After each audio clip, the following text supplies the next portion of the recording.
What's up everyone, it's James here, and in today's video I want to talk about how to build your Airbnb business during COVID. During this crisis that's going on, tourism's at an all-time low, people are frantic, the world is kind of falling apart, and a lot of the stuff that was working before, a lot of the strategies that were working before all this happened, now no longer really make a lot of sense and no longer work. And so I want to talk about how you can still build your Airbnb management business. I want to talk about, number one, how you can find pain in any market, in any industry, no matter what economic season we're in, how you can find pain, because ultimately all businesses are built around solving pain points for their customers, all good businesses, all businesses with longevity at least. And if you're familiar with this channel, then you know that this is a big belief of mine. It's something that I teach about constantly, and it's a recurring theme here. And by the way, if you are new to the channel, then please give this video a thumbs up. I really appreciate it. It means a lot to me. It does a lot to help out with the YouTube algorithm and grow this channel. And so I'd really appreciate if you could just take a quick second and just click the thumbs up, the like button there. That would mean a lot to me. And if you want more content like this, then please consider subscribing as well. So in addition to talking about how to find that pain, I also want to talk about why would a property owner actually want to have their property managed on Airbnb, especially considering that tourism is at an all-time low right now. Like, how can it actually be a win for them to have their property listed on Airbnb?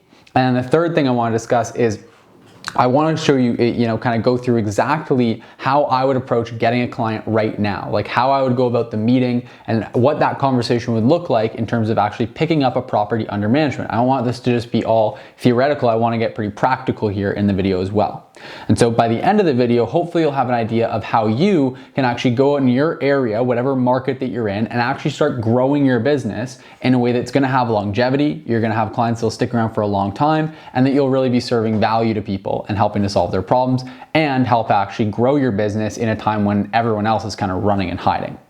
So to start off with, how do you look for pain in the market that you're in? How do you actually find that pain? Well, what you want to do is just take a different look at your target clients, at the people that could potentially become your clients. You want to take this look anew, given everything that's changed, because people's pain points, people's challenges have changed drastically over the last couple of months here.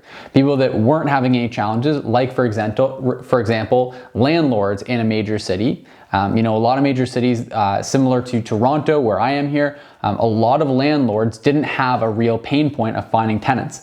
For a long time now, it's been the owner's market. Like the landlord, they really get to choose their tenants. They get a flood of tenants, and it's really up to them. They can set their rates quite high, and they're really screening tenants more than tenants are screening them for a long time now. Now, that's all been turned on its head now, and now what you're seeing is that there's a whole bunch more supply adding to the market every single month. There's more people from Airbnb coming onto long-term rentals, and there's just overall not a lot of people really wanting to move during this pandemic. So what you're seeing is an increase in supply of long-term rentals and a decrease in demand. Now what that does, it turns the whole equation on its head, where now there's a new set of pain points for property owners. And so you really want to do this no matter what industry you're in, no matter what business you're in. You always want to do an analysis of the market and just touch base with the market anytime there's any kind of a major shift, and really consider where are the opportunities. And the way to do that is by considering where are the pain points, where are people struggling, where are they having challenges right now. And there's a very real challenge in a lot of markets, especially all over North America, but really all over the world, where long-term rentals are an opportunity because there's a really big challenge there. And so specifically, long-term rental property owners, they have their listing that's vacant right now. They have a challenge of not having someone to fill up their space, right? And so you might be asking yourself, well, why would they want to go onto Airbnb? That doesn't give them any better chances of filling up their space. Surely there's no tourism happening right now. And so they probably have a better chance, a better odds of filling up their place on long-term rental than they do on short-term rental. Well, that might not necessarily be the case, because you see, what you'll find is that, number one, these landlords, these property owners, they're willing to give a cut to someone right now if they can find them someone to fill up their space. Like, that's pretty much a no-brainer to them, because what they're dealing with right now is they have zero income coming in. So a 80% of something is a whole lot better than 100% of nothing. And so for starters, they're willing to have someone help them if that person can bring them tenants. And the other thing to consider is that if the property is the right property, there's different things to consider for this, but a lot of people right now, in terms of what we're seeing from Airbnb bookings and the kind of mid to long-term stays that we're seeing, are people that are booking for 2 weeks, 3 weeks, 4 weeks, maybe a couple months at a time, who want either some additional space to, have a home office, whatever it might be, while they're under quarantine, they're working from home, or have, additional space for their family, or just have better amenities like higher speed internet, a nicer office so that they can work from home, those sorts of things, a backyard for the kids to be able to play in, because obviously they can't go out to parks, they can't be outside a whole bunch. And so there are some reasons that people are booking for, mid to longer term stays. And those could be a good opportunity for some property owners. Now, if you have a property that doesn't necessarily fit the bill for those, then it might not be a good fit. But there are a lot of property owners that would have a much better chance of filling up their listing over the next 3 months here and getting some bookings in there if they were on short-term rental and if they were exposing themselves in the right way rather than just going on Kijiji, etc. And especially having that property furnished could be a really big advantage to them, because no one wants to go and move furniture right now. Whereas people that are looking for additional space for their family and whatnot, they're looking for a place that's already furnished, already set up and ready to go. Now, the other advantage for the landlord is that if they go this route, they have a chance. It's not all or nothing. They can have, a couple $100 coming in a month. If they have an unfurnished property on long-term rental right now, they're either getting someone in there and that person's paying their rent, or they're not. It's all or nothing. They're either getting some money or they're getting zero. Whereas with short-term rental, yes, they are going to be making an investment into furniture, but that investment is going to theoretically long-term increase the value of their property, because in most markets, and just about any market, especially in North America, you're going to see that furnished rentals obviously go for more than unfurnished rentals. And then the other thing is that now over the next 3 months, 6 months, however much longer this lasts, they have a good chance of getting a couple $100 here, a couple $100 there, maybe even getting as much as they would have on long-term rental, just depends. But they're actually going to be able to get those partial bookings that you otherwise wouldn't be able to get, because no one's going to rent an unfurnished apartment for a couple weeks or a month. That's just not going to happen, right? The other advantage to them coming out of this is that a lot of them have lost money over the last couple weeks here, over the last couple months here. And so a lot of them have some catching up to do. They've got a deficit that they're trying to make up for. And so if they have someone that they put in there on 12 months, they've got to figure out some other way to come up with that money, whether it's through their main primary income, whether it's through their job, whether it's by chipping out of their savings. Somewhere along the line, they've got to come up with the extra money. Maybe they had it in cash reserve, but a lot of times they didn't. And so they're kind of left high and dry on these last couple of weeks, last couple of months that their property's been vacant unexpectedly, because very few people expected that when their property came vacant in March or in the beginning of February, that it was not going to get booked for 2 months, 3 months, 4 months. A lot of times, especially in a market like Toronto, a place is getting snatched up within a couple of days, if not a couple hours of it going on to the rental market. And so if the property sits vacant, they probably weren't expecting that. And now, if they're on Airbnb, if they're on short-term rental, 6 months from now, 12 months from now, when everything starts to normalize again, they have an opportunity to make more money than they would have otherwise, more money than they would have been on long-term rental. And so they can make up for some of that deficit with the property. They don't have to actively go out and put in work, put in hours, make sacrifices on their lifestyle, things like that, to save up their money and make up for that loss. They can have their property do that work for them.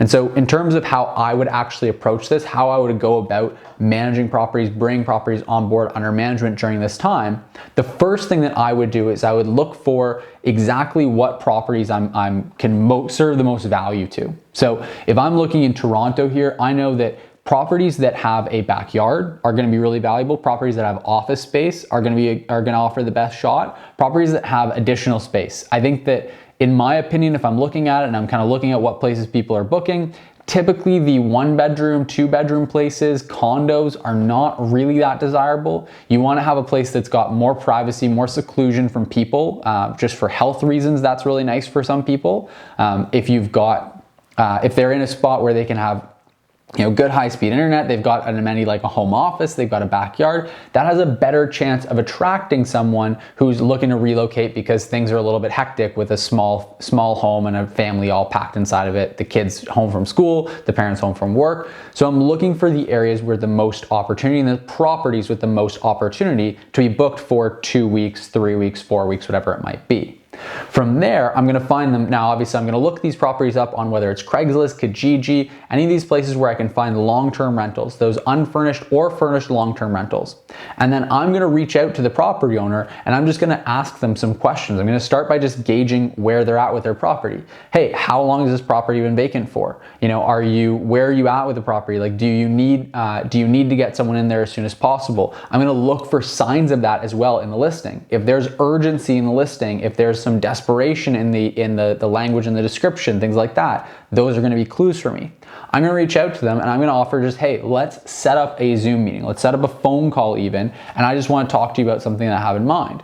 From there, I'm just going to work on getting them onto the phone call. I'm not going to share a whole bunch of detail about what it is. I'm going to go, hey, I think there's an opportunity here for me to get someone into your space, and I'd love to set up a quick phone call with you where we can discuss it in more detail.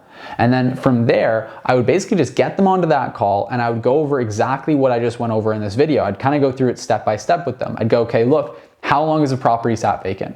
And so Mr. Smith, what odds do you think you have of filling this place up in the next couple months? Okay, and Mr. Smith, where is it going to leave you if this property sits vacant for another 2 months, another 3 months? Is that something that you're okay with and you're kind of prepared for that? You had some money set aside, or is that going to leave you in a really tight spot financially? And then once I better understand it, some of those people might go, yeah, you know what? Honestly, if the property sits vacant for another couple months, I'm not really that stressed about it. I was kind of prepared for this, not a big deal. Okay, great. It's not a good fit then for that type of person, and that's totally okay. You have to be ready for it to be not a great fit for some people, and that's fine. We're not trying to be everything to everyone. We're just trying to find the people that we can offer the most value to, the people that we can help in the best way possible. And so when you come across that person that goes, yeah, I really don't have the luxury of being able to have this property just sit vacant. I don't want to do that. And then I really want to be able to make up for the losses that I've had, and you get that type of a person that responds in the exact way that you're looking for, and that that there's actually a really great opportunity for them. That's when you go, okay, Mr. Smith, I've got a great idea here. It's going to take an investment up front, but it's going to be an investment that ultimately is going to pay off in the long term. And hear me out here, here's what my thoughts are. And then you just lay out the thoughts for them in terms of, hey, here's a way that you can, number one, you mentioned that you want to make up for your losses, right? Well, the way I see it is, even if you were to put a tenant in here tomorrow, you're still not going to be able to make up for your losses, right? Like, you've already got that, several $1,000s over the last couple of months that is not in your pocketbook, and putting someone in here tomorrow is not going to change that, yeah? Perfect. We're on the same page there. So then let's talk about how we can make that happen by doing short-term rentals. Now, the other thing is, you have a pretty good chance of having your property sit completely vacant over the next 12 months anyway, yeah? Okay, perfect. So then what do you have to lose really by getting this place furnished and then getting it set up, and then we can look to get some partial bookings coming in over the next couple months here. Nice thing about Airbnb and short-term rental is that, yeah, you might not get your place booked up for the entire duration of the month, but you might get a 2-week booking. You might get a 3-week booking. We're not going to do nightly rentals because we're not really looking to do that given everything that's going on. We want to stay safe. We want to stay healthy, but there are people that are looking to relocate that we can tap into. They're looking to come for 2 weeks, for 4 weeks, whatever it might be. If we offer the place at a good enough discount, a good enough rate, then we're going to be able to potentially get some people to move in for even a month, 2 months. And because it's furnished, we're also going to open up to a broader market overall. If you go through that with the property owner, suddenly it's going to make a lot more sense to them. You can virtually solve all the problems that they have. And at first, it's probably going to be, there's a good chance because a lot of people are operating out of scarcity right now, there's a good chance that they're going to have some resistance to investing in the furniture. Now, it depends on what your situation is for you. If it's a good enough opportunity and you know that it's got a good long-term opportunity for you and that the payoff is going to be good, you can suggest going in 50-50 on the furniture, doing something like that where you're partnering up with the property owner and you're making your money back in the long term. You'll want to get paid back for the furniture over time, but maybe you take that out of future earnings. Or you just have to have that conversation with the property owner so that they really see the opportunity for themselves and they can wrap their head around why they would actually want to make that investment into furniture. So Hopefully this has helped. If you have any questions, any comments you want to leave below, just pop them into the section below. Let me know. Any questions you have, if you want a future video, if you've got a recommendation for what you'd like to see in a future video, please let me know. I look forward to checking that out in the comment section. And if you did like this video, please just give it a thumbs up. I really appreciate it. It helps me out a lot with YouTube algorithm. If you're not already subscribed to the channel, then please subscribe and you'll get notified whenever I post new videos, and you can keep in touch with everything. And until the next video, I'll see you again soon.